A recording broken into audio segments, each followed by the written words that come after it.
Hey guys, ഇതാ നോക്കി നോക്കി ക്രിസ്മസ് ഇവിടെ എത്തിയിരിക്കുക കേട്ടോ. അപ്പോൾ കുറച്ച് ദിവസങ്ങൾക്ക് മുമ്പേ നമ്മൾ ക്രിസ്മസ് ട്രീ ഒക്കെ സെറ്റ് ആക്കിയിട്ടുണ്ടായിരുന്നു. അതിൻ്റെ വീഡിയോ ഞാൻ ഇതിൽ മുന്നേ അപ്ലോഡ് ചെയ്തിട്ടുണ്ട്. ഈ പ്രാവശ്യത്തെ ക്രിസ്മസിനൊരു സ്പെഷ്യാലിറ്റിയും കൂടി ഉണ്ട് കേട്ടോ. എൻ്റെ അബിന് കല്യാണം കഴിഞ്ഞിട്ടുള്ള ഫസ്റ്റ് ക്രിസ്മസ് ആണ്. പക്ഷേ അബി ഈ പ്രാവശ്യം ഇല്ല കേട്ടോ.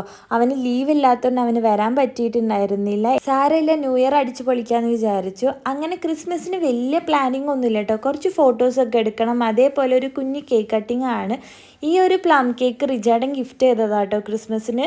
ജെലിബ്രേ എന്നുള്ള കേക്കാണ്, നല്ല ടേസ്റ്റ് ഉണ്ടായിരുന്നു. അങ്ങനെ പപ്പയും അമ്മയും കൂടി ഈ ഒരു കേക്കൊക്കെ കട്ട് ചെയ്തു. അതേപോലെ വൈൻ ഉണ്ടായിരുന്നു. എന്നത്തെയും പോലെ തന്നെ പപ്പ ഈ വർഷം വൈനൊക്കെ ഉണ്ടാക്കിയിട്ടുണ്ടായിരുന്നു കേട്ടോ. നല്ല അടിപൊളി ടേസ്റ്റാണ് പപ്പേൻ്റെ വൈന്. ഇന്ന് ക്രിസ്മസിൻ്റെ തലേ ദിവസം പൂജേൻ്റെ ഫ്രണ്ട്സ് വന്നിട്ടുണ്ടായിരുന്നു. അതേ സമയത്താണ് പപ്പേൻ്റെ ഫ്രണ്ട് കേക്ക് കൊണ്ടു കൊടുത്തത്. അങ്ങനെ അവർ 3 പേരും കൂടി ഈ ഒരു കേക്കൊക്കെ കട്ട് ചെയ്ത് ക്രിസ്മസ് ആഘോഷിച്ചു. ക്രിസ്മസിൻ്റെ അടുത്തുള്ള ഫോട്ടോസ് ഞാൻ ഇതിൽ അപ്ലോഡ് ചെയ്തിട്ടുണ്ട്. അപ്പോൾ ഇഷ്ടപ്പെട്ടിട്ടുണ്ടെങ്കിൽ ലൈക്ക് അടിക്കാൻ മറക്കരുത്.